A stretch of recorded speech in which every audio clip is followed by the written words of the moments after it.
Praise the Lord. சங்கீதம் 30ஆம் அதிகாரம் 5வது வசனத்தில் இப்படியே எழுதப்பட்டிருக்கு. சாயங்காலத்தில் அழுகை தங்கும், விடிய காலத்திலே களிப்புண்டாகும். சாம் 35 இதில் பார்த்திங்கன்னா God's favor and happiness is inevitable, they will follow us, and the circumstances, unfavorable circumstances or any sorrowful incidents in our life will be temporary. This verse quotes that. So இதில் நமக்கு புரிய முடியுது, சாயங்காலத்தில் அழுகை தங்கும், விடிய காலத்திலோ களிப்பு உண்டாகும். இது எப்படி ஆகும் அப்படின்னு சொன்னால், நம்மளோட ஜபங்கள் சங்கீதம் 126ஆம் சங்கீதம் 5வது வசனம். கண்ணீரோடு விதைக்கிறவர்கள் கம்பீரத்தோடு அறுப்பார்கள்.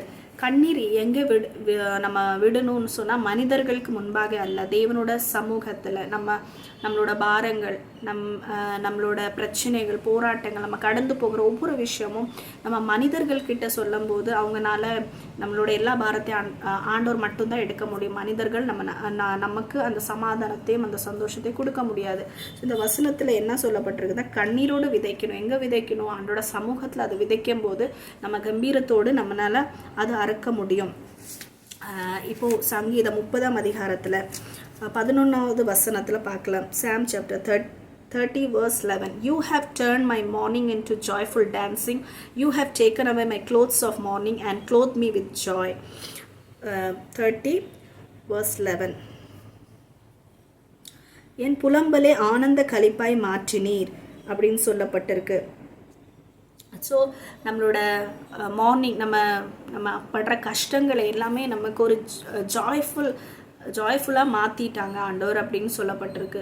எப்படின்னா, நமக்கு வரக்கூடிய பிரச்சனைகள், போராட்டங்கள், உலகத்தார் மீன்ஸ் ஆண்டோரை அறியாத பிள்ளைகளுக்கு வரக்கூடிய பிரச்சனைகள், போராட்டத்துக்கும் வித்தியாசம் என்ன அப்படின்னு சொன்னால், அவங்களுக்கு நம்பிக்கை இல்லை, நமக்கு நம்பிக்கை இருக்கிறது. அவங்க எல்லா நல்லதாக இருக்கும்போது, நல்ல சுகமாக இருக்கும்போது, சந்தோஷமாக உயர்ந்த நிலைமையில் இருக்கும்போது, ஆசீர்வாதமாக இருக்கும்போது மட்டும்தான் அவங்களால சந்தோஷமாக இருக்க முடியும்.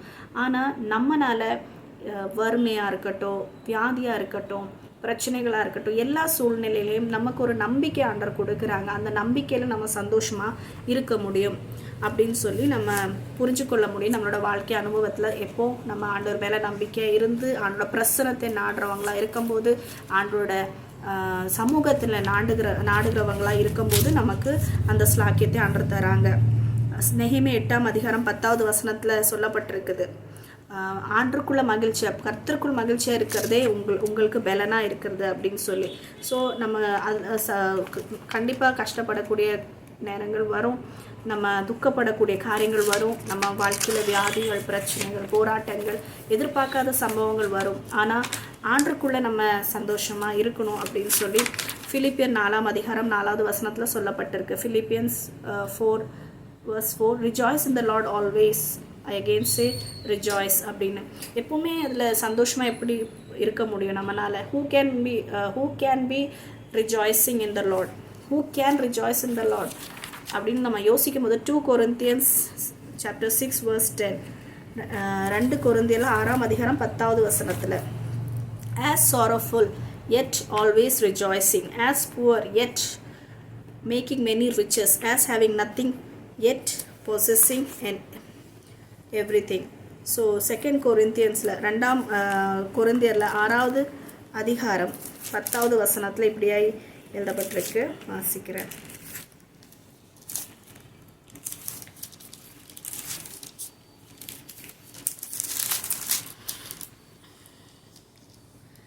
துக்கப்படுகிறவர்கள் எண்ணப்பட்டாலும் எப்பொழுதும் சந்தோஷப்படுகிறவர்களாகவும், தரித்திர எண்ணப்பட்டாலும் அநேகர ஐஸ்வர்யவான்கள் ஆக்குகிறவர்களாகவும், ஒன்றும் இல்லாதவர்கள் என்று எண்ணப்பட்டாலும் சகலத்தையும் உடையவர்களாகவும் எங்களை விளங்க பண்ணுகிறோம். அப்போனா நமக்கு ஒருவேளை நமக்கு ஒன்றுமே இல்லாத மாதிரி நம்ம உலகத்தானால் கருதப்படலாம். ஆனால் எல்லாமே நம்மக்கிட்ட இருக்குது. ஏன்னா சர்வத்தையும் சிருஷ்டித்த தேவனாகிய கர்த்தர் நம்மளோட இருந்து நம்மளை வழி நடத்துகிறவராய் இருக்கிறபடியால். சங்கீதம் 32 11 எழுதப்பட்டிருக்குது. யார் சந்தோஷமாக இருக்க முடியும் அப்படின்னு சொல்லி எழுதப்பட்டிருக்குது. Psalm chapter 32 verse 11. Be glad in the Lord and rejoice, O righteous, and shout for joy. Fill you, O upright. அப்படின்னு சொன்னால் யார் சந்தோஷமாக? நீதிமான்களே கர்த்தருக்குள் மகிழ்ந்து களி கூறுங்கள், செம்மையான இருதயம் உள்ளவர்களே நீங்கள் எல்லாரும் ஆனந்தம் முழக்கம் இடுங்கள். அப்போது நம்ம நீதிமான்களாய் ஆண்டவராகிய இயேசு கிறிஸ்துக்குள்ளாக பரிசுத்த இரத்தத்தினால கழுவப்பட்டவர்களாய் நம்மளோட ஹிருதயத்தில் சுத்தமுள்ளவர்களாய் காணப்படும் போது நிச்சயமாக நம்மளால் சந்தோஷமாக இருக்க முடியும். அநேக நேரங்களில் நம்ம துக்கப்படுறோம், கண்ணீர் விடுகிறோம். ஆனால் தெய்வ சமூகத்தில் நம்ம கண்ணீர் விடும்போது நம்ம இரவில் அது கண்ணீராக நம்ம விடலாம். நம்ம அழுதுட்டுருக்கலாம் ஆண்டர் சமூகத்தில். ஆண்டரை இப்படியா நம்மளோட சூழ்நிலை இருக்குது, இப்படியா நம்மளோட பிரச்சனைகள் இருக்குது. நம்ம ஆண்டர்கிட்ட சொல்லிட்டோன்னா ஆண்டவரே அது அந்த பாரங்களை கரத்தில் எடுத்து ஆண்டவர் நமக்காக செயல்பட ஆரம்பிக்கும் போது நமக்குள்ளே அந்த பாரம் அப்படியே ஆண்டருக்குள்ளே போயிடும். ஆண்டவர் நம்மளை சந்தோஷத்தினால நிரப்புவாங்க. அநேக நேரத்தை பிசாசு நம்மளோட வாழ்க்கையில் பார்த்திங்கன்னா நம்ம சந்தோஷமாக இருக்கக்கூடாது அப்படின்னு சொல்லி நம்மளோட சூழ்நிலைகளில் மாற்றங்கள் கொண்டு வருவா.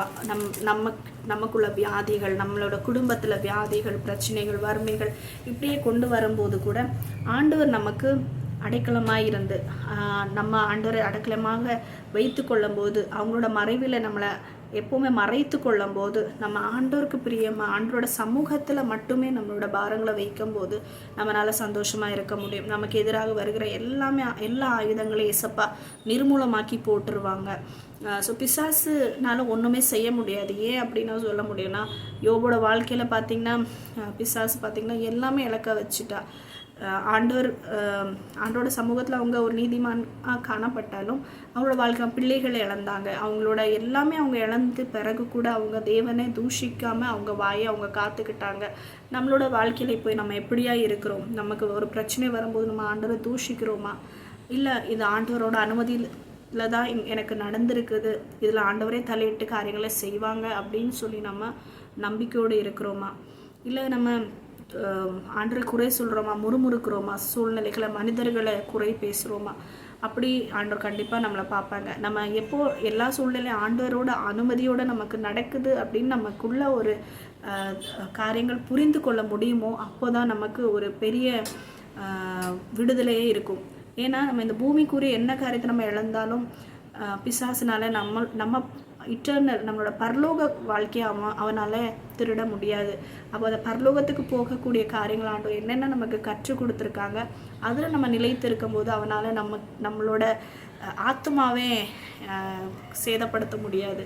என்ன வேணால் அவன் பண்ணிக்கலாம். நமக்கு உலகத்தில் அநேக உபத்திரங்கள் கொடுக்கலாம், வேதனைகள் கொடுக்கலாம், நம்ம நேசிக்கிறவங்கள மூலியமாகவும் கொடுக்கலாம். பட் அவனால் நம்மளோட பரலோக வாழ்க்கையை அவனால் எடுக்க முடியாது. அதில் நம்ம சந்தோஷமாக இருக்க முடியும். கர்த்தருக்கே மகிமை உண்டாவதாக.